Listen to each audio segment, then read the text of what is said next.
Chapter 48 of The Bigger Picture. Premises.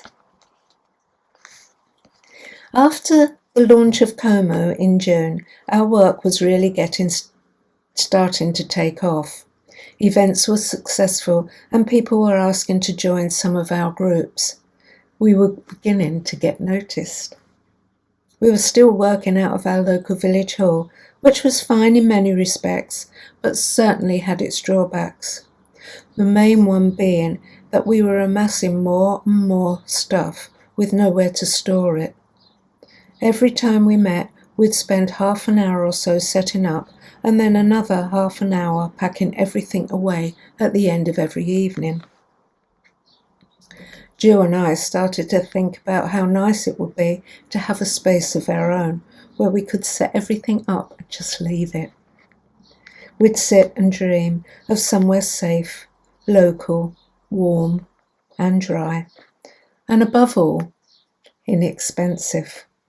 Not too much to ask them.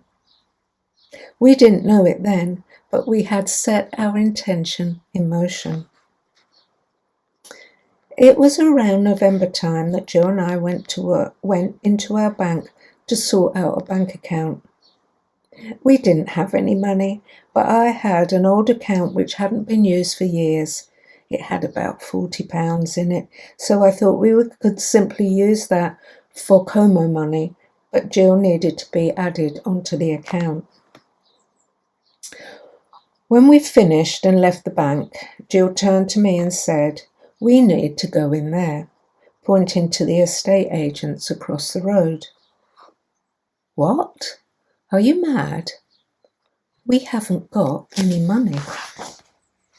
"Humour me," she replied, as she set off across the street.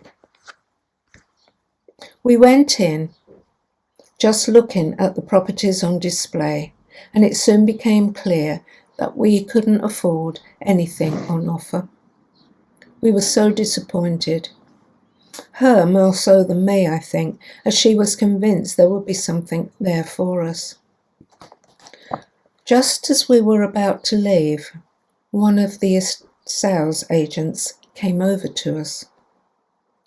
"What exactly are you two ladies looking for?" he asked. We told him what we wanted, somewhere local to rent, a couple of rooms or just a big space, and not too expensive. "Hang on a minute," he said, and disappeared into a back office.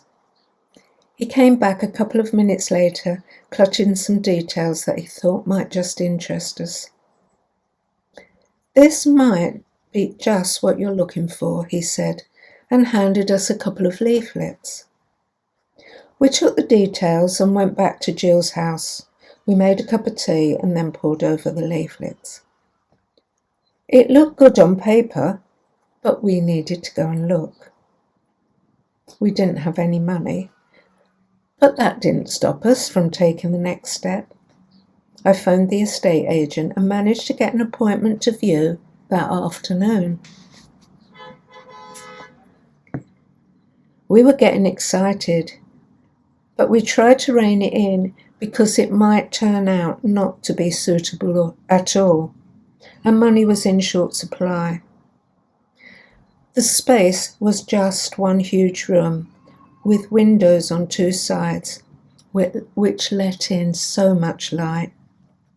Shared use of a small kitchen and toilets, and there was plenty of parking. We left that building even more excited than when we walked in. We went back to Jill's again and talked about it for ages. Should we? Shouldn't we? We both wanted to do it very much, but we felt there was a need to be sensible. After all, we had no money and we needed to pay a year's rent up front. We decided to sleep on it. I went home and talked it over with Pat. She was unsure about the whole thing, but she could see how much it meant to me to be doing what I loved with no restrictions.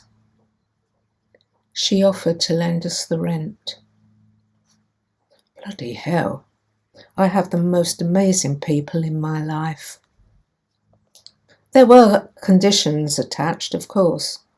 One of which was to see if we could pay the rent 6 monthly rather than annually, and she made me promise that if we couldn't make a go of the business in the first year, then we would give up the premises. I phoned Jill. Nothing had changed with her overnight, and we both still had this overwhelming urge to go with it. Financially, it was a bit of a risk, but if we didn't try, we would never know.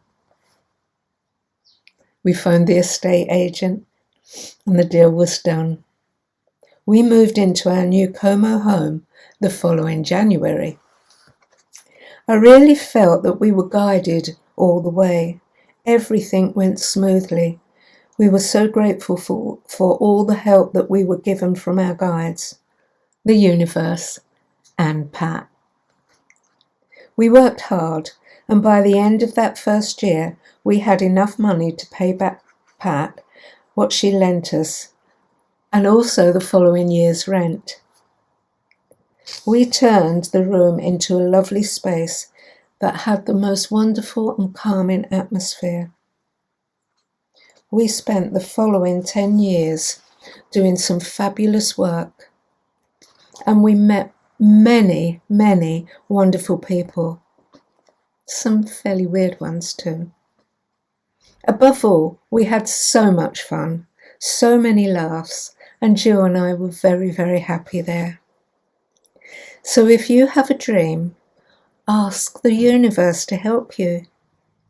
You may not get it tomorrow, but if it's in your best interests, you will get the help you need. Remember though, you do have to act upon the guidance you're given. This is a quote I love from Carl Jung. Synchronicity is an ever-present reality for those who have eyes to see it.